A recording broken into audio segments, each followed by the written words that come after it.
Hábitos atómicos, por James Clear.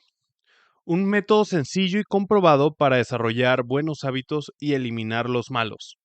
Traducción por Gabriela Moya. Atómico. 1. Una cantidad extremadamente pequeña de una cosa. La unidad más pequeña e irreductible que forma parte de un sistema mayor. 2. La fuente de una inmensa energía o poder. Hábito. 1. Una rutina o práctica que se realiza de manera regular. Una respuesta automática a una situación específica. Introducción. Mi historia.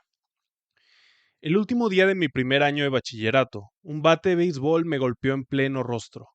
Uno de mis compañeros intentó hacer un movimiento largo para pegarle a la pelota, pero el bate se le resbaló y voló hacia mí antes de golpearme directamente entre los ojos. No conservo el recuerdo del momento justo del impacto. El bate me aplastó la cara de tal manera que la nariz se me convirtió en una especie de distorsionada.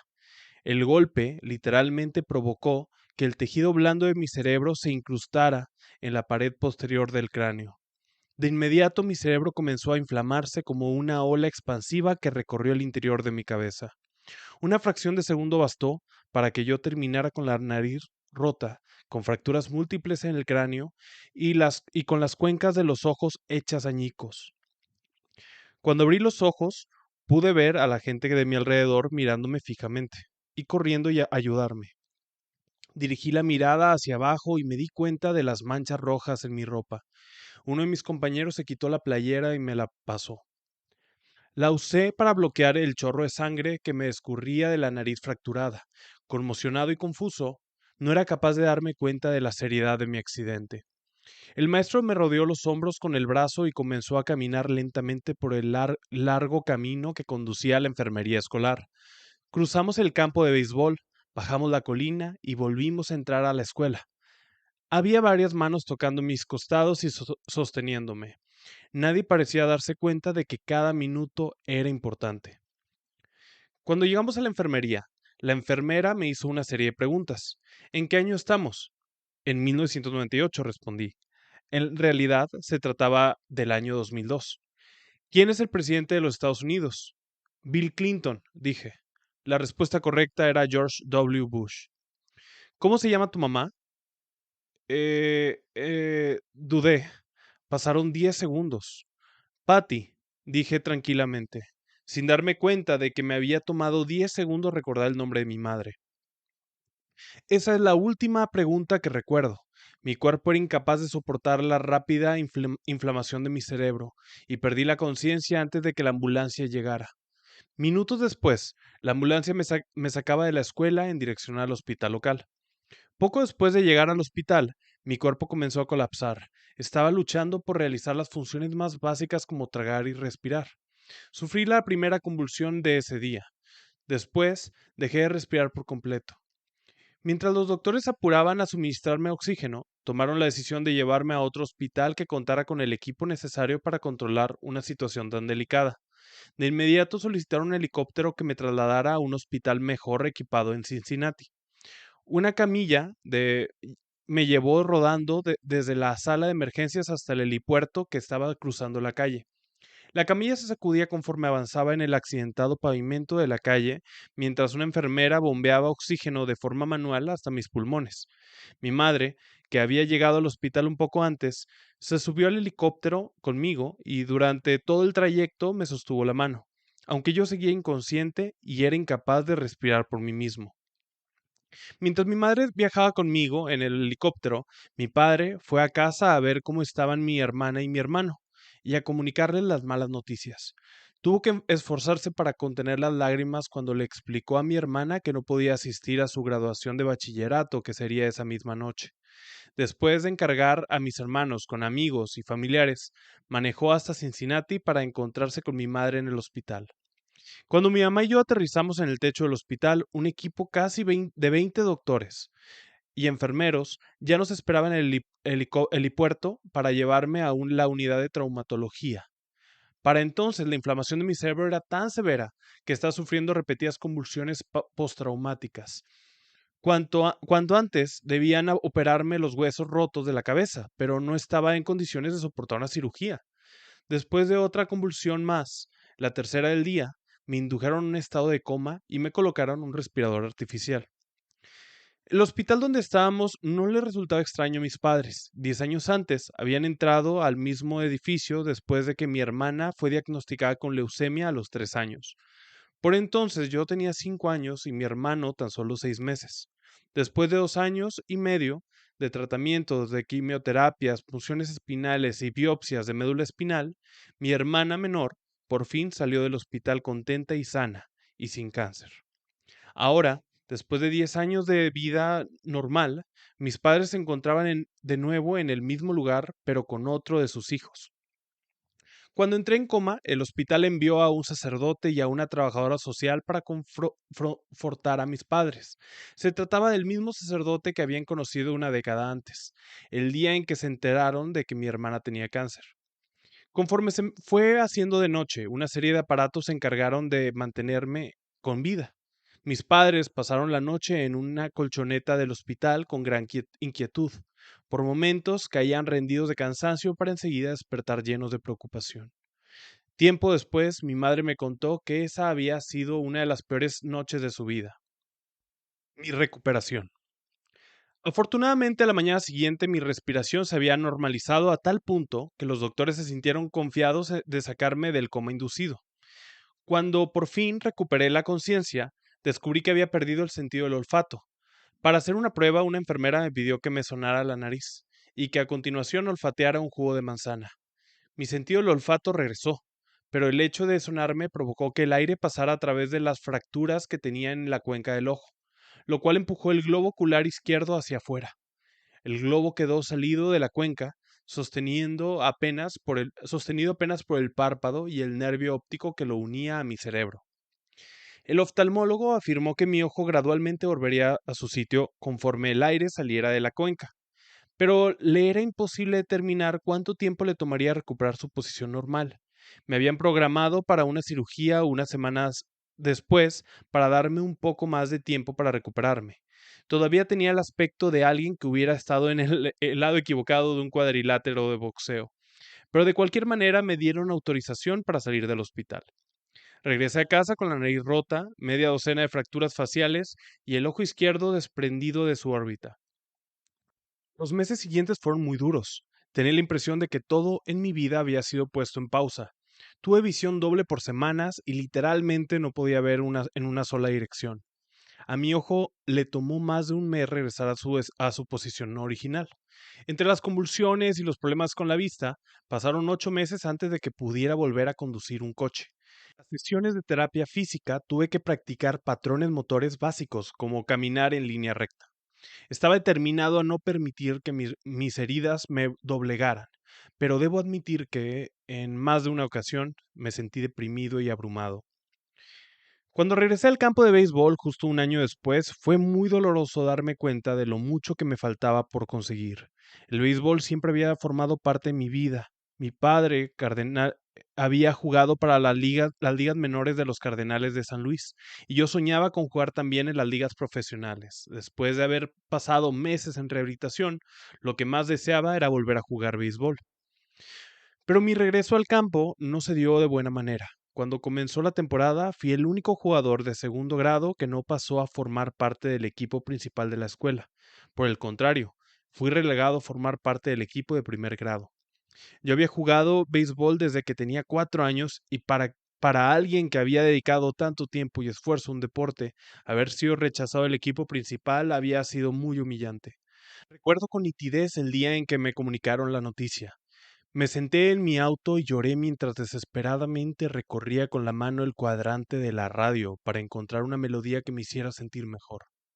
Después de un año de inseguridades, cuando ya había llegado al tercer grado de bachillerato, logré ser admitido en el equipo principal de la escuela. Sin embargo, casi nunca pude entrar al campo de juego. Jugué 11 entradas en la temporada, lo cual apenas equivale a un juego completo. A pesar de mi deslucida participación en la temporada escolar, seguí creyendo que podía lograr convertirme en un gran jugador. Y tuve la certeza de que si las cosas iban a mejorar, yo sería el único responsable de lograrlo. El momento decisivo llegó 2 años después de mi accidente. Cuando entré a la Universidad Denison, se trataba de un nuevo comienzo y la universidad era el lugar donde descubriría el poder de los pequeños hábitos. ¿Cómo aprendí en qué consisten los hábitos? Inscribirme a Denison fue una de las mejores decisiones de mi vida. Me gané un lugar en el equipo de béisbol y aunque estaba en el último lugar de la lista porque era un novato, realmente estaba emocionado por haberlo conseguido. A pesar del caos que habían sido mis años de bachillerato, había logrado convertirme en atleta universitario. Aunque ya había sido admitido en el equipo, los entrenamientos no iban a comenzar pronto, así que decidí dedicar el tiempo a ordenar mi vida. Mientras mis compañeros se desvelaban jugando videojuegos, yo desarrollé buenos hábitos de sueño y todas las noches me iba a dormir temprano. En el desordenado mundo del dormitorio universitario, yo me propuse mantener mi habitación limpia y ordenada. Estas mejoras no eran muy significativas, pero me hacían sentir que tenía control sobre mi vida. Comencé a sentirme seguro nuevamente y a creer en mí. Esta sensación de seguridad que iba en aumento se reflejó en mi desempeño escolar. Conforme mejoré mis hábitos de estudio, logré un promedio de 10 durante todo el primer año. Un hábito es una rutina o conducta que se practica con regularidad y, en muchos casos, de manera automática. A medida que pasaban los semestres, acumulé pequeños hábitos que repetía de manera consistente y que eventualmente me llevaron a conseguir resultados que ni siquiera hubiera podido imaginar cuando entré a la universidad. Por ejemplo, por primera vez en mi vida adquirí el hábito de levantar pesas varias veces a la semana. Durante los siguientes años, con mi estatura de 1,95 metros, logré pasar de 78 kilos a 90 kilos de musculatura sin grasa. Cuando comencé el segundo año en Denison y se inauguró la temporada de béisbol, fui el principal pitcher del equipo de lanzadores. Durante mi tercer año, el equipo votó por mí para que fuera su capitán y al final de la temporada fui seleccionado para ser parte del equipo de toda la conferencia universitaria. Sin embargo, no fue sino hasta mi último año cuando mis hábitos de sueño, de estudio y de levantamiento de pesas realmente rindieron fruto. 6 años después de haber sido golpeado en el rostro por un bate, llevado en helicóptero a un hospital e inducido a un estado de coma, fui seleccionado como el mejor atleta masculino de la Universidad de Denison. También fui nominado como parte del equipo Academic All America del canal de televisión ESPN, un honor que está reservado únicamente a 33 jugadores de todo el país. Para el momento en que me gradué, había obtenido 8 récords universitarios en diferentes categorías y gané el más importante galardón académico de la universidad, la medalla del presidente. Espero que me disculpen si toda esta historia suena un poco arrogante. Para ser sincero, no hay nada de legendario en mi carrera como atleta y realmente nunca jugué de manera profesional. Sin embargo, si vuelvo la mirada hacia aquellos años, me doy cuenta de que logré algo que raramente se consigue. Desarrollé mi potencial. Y estoy convencido de que los conceptos que conforman este libro también pueden ayudarte a desarrollar tu propio potencial. Todos enfrentamos retos a lo largo de nuestra vida. Este accidente fue uno de mis retos y la experiencia me enseñó una lección fundamental. Los hábitos que en un principio pueden parecer pequeños y poco significativos se transformarán en resultados extraordinarios si tienes la voluntad de mantenerlos durante varios años. Todos tenemos que lidiar con contratiempos y retrocesos, pero a la larga, la calidad de nuestra vida depende de la calidad de nuestros hábitos. Si mantienes los mismos hábitos que tienes ahora, tendrás resultados equivalentes. Si mejoras tus hábitos, cualquier cosa es posible. Probablemente existan personas capaces de alcanzar grandes logros de la noche a la mañana. Yo no conozco ninguna, y yo ciertamente no soy una de ellas. No existió un único momento clave en mi camino desde el coma inducido hasta el equipo del canal de ESPN. Hubo muchos momentos clave, una suma de ellos. Se trató de una evolución gradual, una larga serie de pequeños triunfos y modestos avances. La única manera de progresar, la única opción que tuve, consistió en comenzar por dar pasos pequeños. Esta es la misma estrategia que utilicé cuando comencé mi propio negocio y cuando inicié la escritura de este libro. ¿Cómo y por qué escribí este libro? En noviembre de 2012, comencé a publicar artículos en jamesclear.com. Por años había conservado mis notas acerca de mis experimentos personales con los hábitos y sentía que estaba listo para compartir algunos con el público. Empecé por publicar un artículo nuevo cada lunes y jueves. En pocos meses, este simple hábito de escritura me llevó a reunir mi primer millar de suscriptores por correo electrónico. Para 2013, ese número había crecido a 30,000 personas. En 2014, mi lista de correo electrónico creció exponencialmente hasta alcanzar los 100,000 suscriptores, lo cual hizo que mi sitio web se volviera uno de los boletines informativos de más rápido crecimiento en Internet. Me sentí como un impostor cuando comencé a escribir 2 años antes, pero al parecer ahora me había convertido en un especialista en hábitos, una etiqueta que me emocionaba y al mismo tiempo me hacía sentir incómodo. Nunca me consideré especialista en el tema, por el contrario, me parecía que era alguien que estaba apenas experimentando y aprendiendo junto con mis lectores. En 2015 alcancé los 200,000 suscriptores y firmé un contrato con Penguin Random House para empezar a escribir la versión en inglés del libro que estás leyendo ahora. Conforme el número de mis lectores creció, también lo hicieron mis oportunidades de negocio.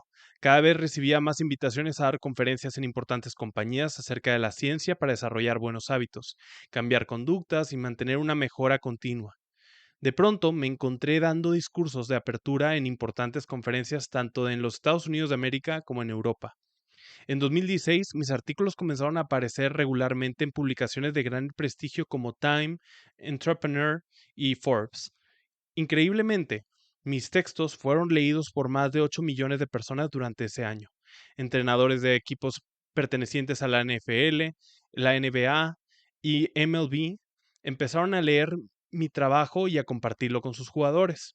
A principios de 2017 lancé The Habits Academy o la Academia de Hábitos, la principal plataforma de entrenamiento para organizaciones e individuos interesados en desarrollar mejores hábitos para su vida y el trabajo.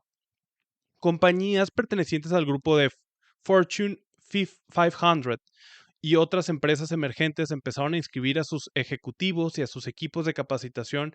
En total, más de 10,000 líderes, gerentes, entrenadores y maestros se han graduado en la Habits Academy.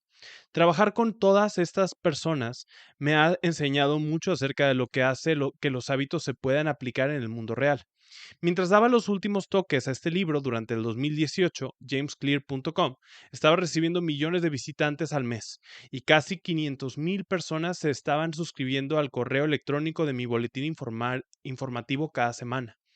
Tal cantidad de suscriptores está tan lejos de las expectativas que tenía cuando inicié el sitio que ni siquiera estoy seguro de lo que debo pensar acerca de él.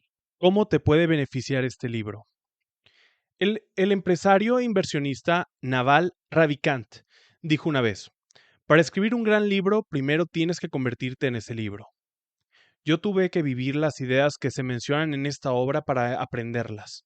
Tuve que confiar en pequeños hábitos para lograr mi recuperación después de mi accidente, para volverme más fuerte en el gimnasio, para lograr un desempeño de alto nivel en el campo de juego, para convertirme en escritor, para construir un negocio exitoso y, sobre todo, para convertirme en un adulto responsable. Los pequeños hábitos que cultivé me ayudaron a desarrollar todo mi potencial, y dado que elegiste este libro, asumo que tú también quieres desarrollar todo tu potencial. En las siguientes páginas voy a compartir contigo un plan paso a paso para desarrollar mejores hábitos, no por unos cuantos días, sino para siempre. A pesar de que todo lo que aparece aquí tiene un sustento científico, no se trata de un trabajo académico de investigación. Este libro es en realidad un manual de instrucciones. Conforme explico la ciencia de cómo desarrollar y cambiar tus hábitos y de una manera fácil de entender y de aplicar, vas a encontrar principalmente sabiduría y consejos prácticos. Las disciplinas a las cuales recurro, biología, neurociencia, filosofía, psicología y otras, han existido durante siglos. Lo que yo ofrezco es una síntesis de las mejores ideas que personajes brillantes descubrieron hace tiempo, junto con los más recientes y convincentes descubrimientos de la ciencia moderna. Mi contribución consiste, espero, en encontrar las ideas que son más significativas y en interrelacionarlas de tal manera que sean altamente funcionales. Todos los aciertos de esta obra deben atribuirse al genio de los muchos expertos que me precedieron, Los errores son mi responsabilidad. La columna vertebral de este libro es mi método de 4 pasos para desarrollar hábitos: señal, anhelo, respuesta y recompensa, así como las 4 leyes para cambiar la conducta que se desprenden de ellos. Los lectores que cuenten con conocimientos de psicología tal vez encuentren similitudes entre estos términos y los que maneja la teoría del condicionamiento operante, con la cual B.F. Skinner proponía en 1930 el ciclo de estímulo, respuesta y recompensa, y que recientemente se ha popularizado como señal, rutina y recompensa en el libro del poder de los hábitos de Charles Duhigg.